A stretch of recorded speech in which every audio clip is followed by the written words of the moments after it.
Hey counselors, welcome to another video of Counselors Tips.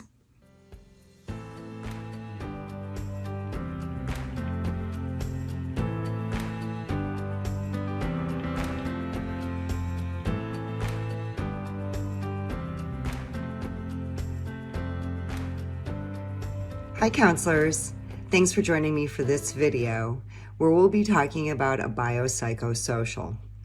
In this video, we'll cover a lot of information with regards to documenting on a biopsychosocial as a way to help support you as well as a client. A biopsychosocial can be thought of as a Venn diagram. That means there's 3 overlapping circles. You have the biological, the psychological, and the social. In the biological portion of a biopsychosocial, we are looking at things that would affect a person's biological space. We are looking at things such as trauma, illnesses, hereditary, things that can impact a person's biological stance. Oftentimes, the biological concerns are treated with medication by a medical doctor. Psychological. The psychological aspect is experiences that are underlying the client's presentation when they arrive at our door. There are clients' thoughts and feelings which may develop into their beliefs. Oftentimes, beliefs such as, I am lovable or unlovable, people will always leave me, or I will always be rejected, are oftentimes beliefs that clients will develop. It is in counseling that we oftentimes address these concerns. These concerns are oftentimes seen as negative, self-image, lies, or untruths. Through counseling, a person can create a more accurate view of themselves in the world, and the world at large.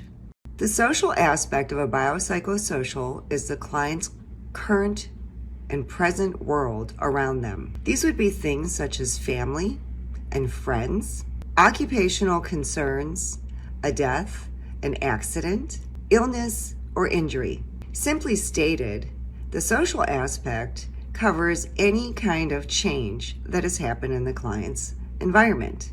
Changes don't just have to be negative changes to impact a client. Oftentimes, a positive change can add a stressor to a client's life. Whatever change it might be, sometimes it can undermine the client's idea of their own safety and homeostasis in their world. Oftentimes, in this section of the social aspect, we are addressing the client's boundaries as well as the client's ability to care for themselves. What goes into a biopsychosocial? Well, the client's identification. So first and foremost, the counselor is going to place information related to the first impression of the client. As a counselor, you're going to describe everything that you see and you sense. You're going to describe things like the client's age, appearance, their grooming, clothing, and maybe even their gender presentation. In the biopsychosocial, you're going to address the client's chief complaint. That means, what is their presenting problem?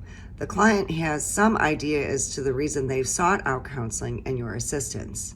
You're going to document the history of the presenting problem or illness. You're going to answer questions like, why did the client decide to come to counseling now? What was the recent activating event or precipitating event that prompted the client to seek out counseling? At this particular point, no matter what your theoretical orientation is, avoid going too far back in history while documenting with the biopsychosocial.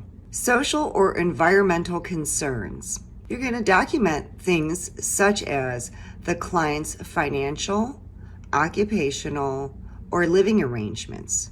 Again, try to stay in the present. Personal history. You want to document the client's personal history based on their own words. Start with birth and help them walk you all the way through to their current day. So we want to look at each developmental stage and the client's impression of passing through this developmental stage successfully or not. Medical history. We want to know the client's current and past medical history. We would like to know this history from birth all the way to the day that they're presenting for their biopsychosocial with you. As an ethically sound counselor, you're going to want to make sure that you rule out any biological concerns that could be impacting someone's mental health or could be masking as a mental health concern. If you're ethically sound, you'll be doing this long before you provide the client with a mental health diagnosis. While filling out the medical history section, you're also going to want to discover what medications the client is currently on, as well as past medications. It becomes imperative for you to know the medication history. Oftentimes, a client's use of medication may affect their mental health presentation. In addition, as a person ages, medications are oftentimes not metabolized the way they have been in the past. And medications, even psychotropic medications, can be creating some kind of toxicity in the client's system, thus also mimicking a mental health disorder. Mental health history. You want to find out from the client any past diagnostic history. You want to find out past mental health treatment and their effects. You want to discover if the client has had any outpatient or inpatient treatment for mental health or otherwise. You want to find out in this section if the client is currently utilizing psychotropic medication for mood stabilization. You want to ask the client about any previous counseling experiences. You want to ask the client about any previous or current dangerous behaviors with regards to care for the self or others. And in this particular section, you also want to investigate any kind of impulsive or obsessive thinking or behaviors. Substance use history. In this section, you're going to gain information from the client about any past or current concerns with regards to the use of substances. This includes legal and illegal substances.